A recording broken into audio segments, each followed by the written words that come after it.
kali ini, saya akan menyampaikan pidato dengan tema kekurangan dan kelebihan belajar bahasa Indonesia di masa pandemi. Namun sebelum itu, saya akan memperkenalkan diri. Perkenalkan, nama saya Setni dengan NIM 2030 2030 2105, kelas E Manajemen. Belajar bahasa Indonesia di masa pandemi. Selamat pagi dan salam sejahtera untuk kita semua.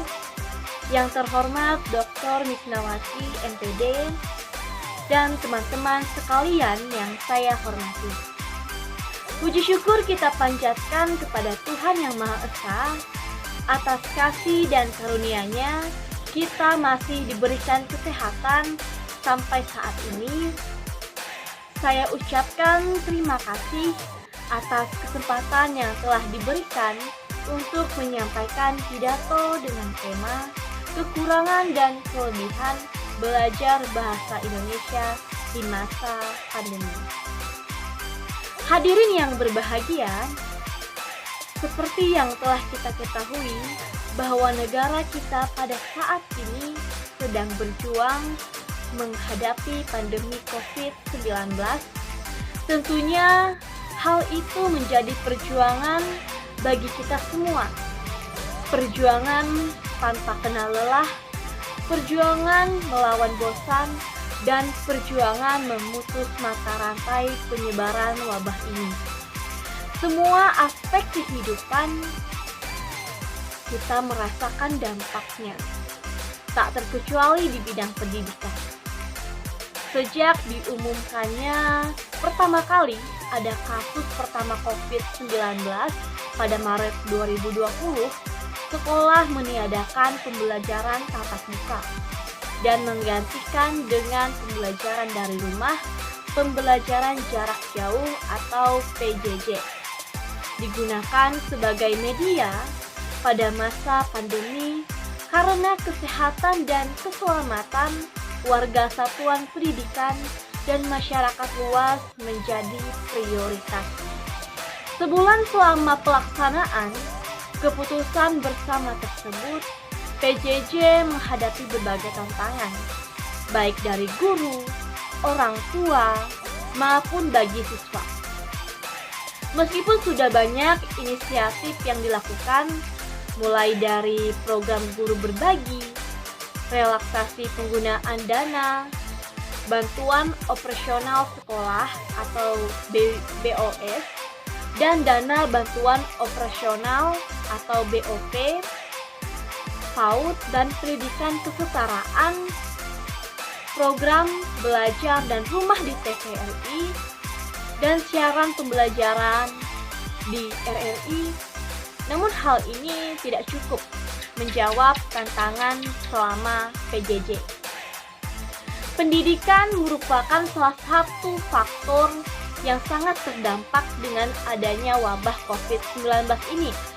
Pemerintah, tenaga pendidik berusaha semaksimal mungkin agar pendidikan bisa berjalan dengan baik walaupun dengan keadaan pandemi seperti ini. Jadi bagaimana kelebihan dan kekurangan belajar bahasa Indonesia di masa pandemi seperti sekarang? Kelebihan belajar bahasa Indonesia di masa pandemi seperti sekarang ini adalah kita menjadi punya banyak waktu untuk mereview materi ataupun tugas, karena pembelajaran secara daring ini tidak ada batasan waktu seperti tatap muka di kelas. Jadi selama pandemi pun proses pembelajaran sangat terbantu dengan banyaknya instansi maupun perorangan membagikan book secara gratis, sehingga siswa dapat mengakses e-book untuk membaca dan dapat membantu mengerjakan tugas. Untuk mahasiswa pun e-book ini sangat membantu karena mahasiswa dapat mengakses jurnal-jurnal online untuk membantu mereka mengerjakan tugas. Namun setiap ada kelebihan, tentunya pasti ada kekurangan. Jadi, untuk kekurangan belajar bahasa Indonesia pada masa pandemi ini adalah ketika sinyal internet sangat lambat. Banyak siswa dan mahasiswa yang tinggal di daerah yang cukup sulit jangkauan sinyal, hal itu sangat menyulitkan mereka untuk melakukan kegiatan pembelajaran. Lalu untuk kendala lainnya adalah banyak siswa yang tidak memiliki handphone, komputer, dan laptop, sehingga ini cukup menyulitkan dalam pelaksanaan pembelajaran.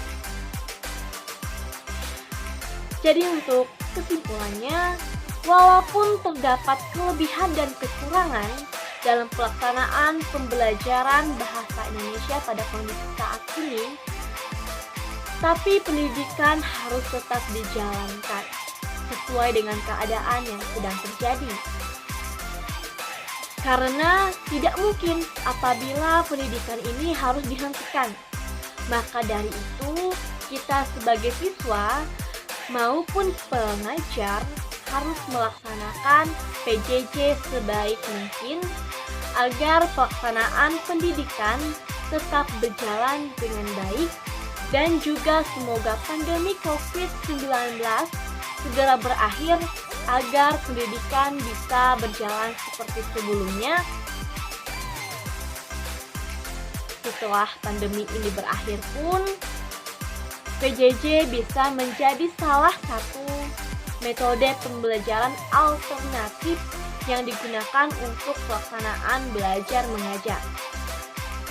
Jadi, demikian yang bisa saya sampaikan. Semoga bermanfaat. Saya ucapkan terima kasih dan selamat pagi.